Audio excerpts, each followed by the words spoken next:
Okay, so we're going to be looking at combinations and compositions of functions today. It should be relatively straightforward. It's just the notation that sometimes throws people for a loop.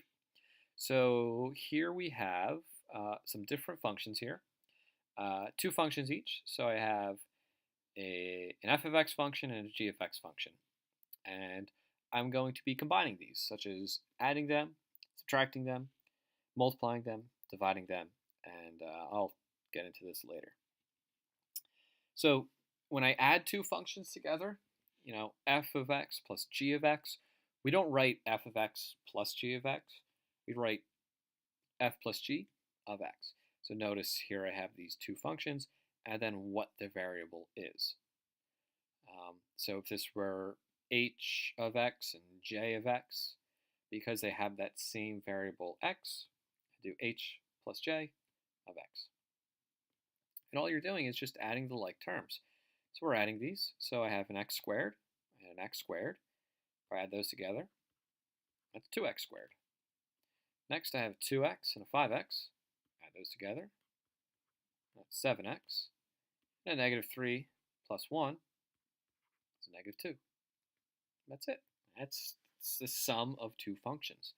Same with the difference, except instead of f of x minus g of x, it's f minus g of x. So 5x squared minus 2x squared is 3x squared.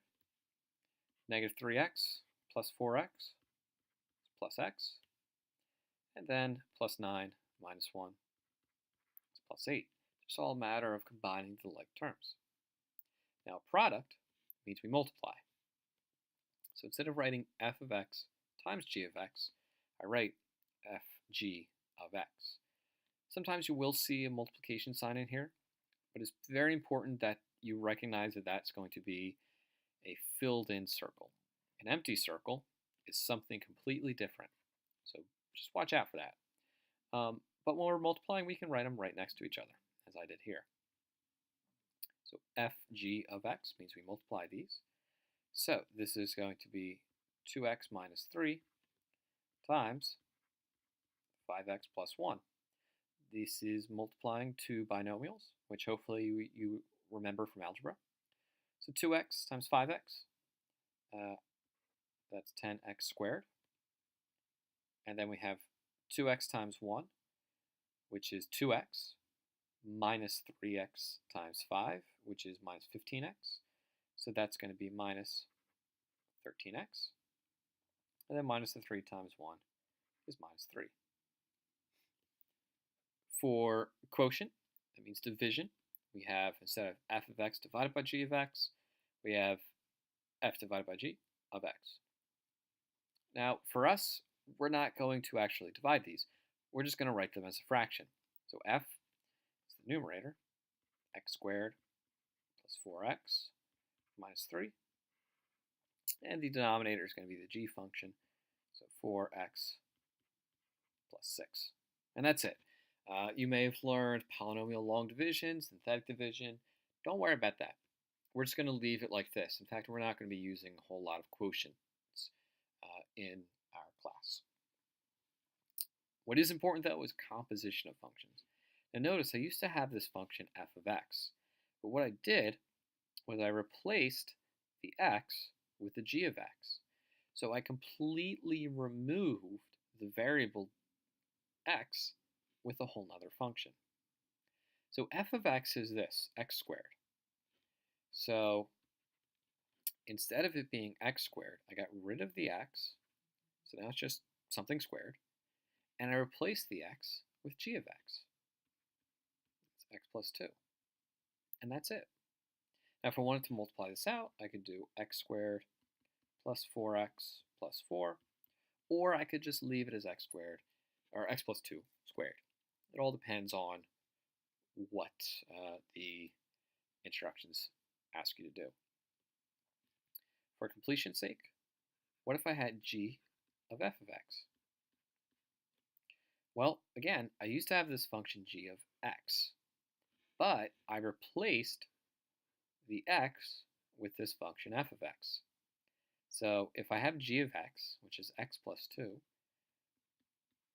I remove the x and replace the x with f of x, which in this case is x squared. So that means that g of f of x is x squared plus 2. And that actually is the most simplified. That's it. Compositions of functions is one of those things that's very simple, it's very straightforward, um, but it takes a while to get used to. A lot of people get confused right off the bat because they're looking for something else there. So there are some different methods about how to work with composition of functions. I like to write blank spaces. The key here is as you go through this, take your time. Do not rush through these um, because the sooner you are able to understand the concept of this, I'm telling you, these really are just simple and straightforward. We may also see this notation. This is what I mentioned here before. The composition of a function, f of g of x, where we replace the x variable in the f function with the function of g. We can also see this with the open circle. This is different than a closed circle, which means multiplication. The open circle means this composition of a function. I personally prefer this first way.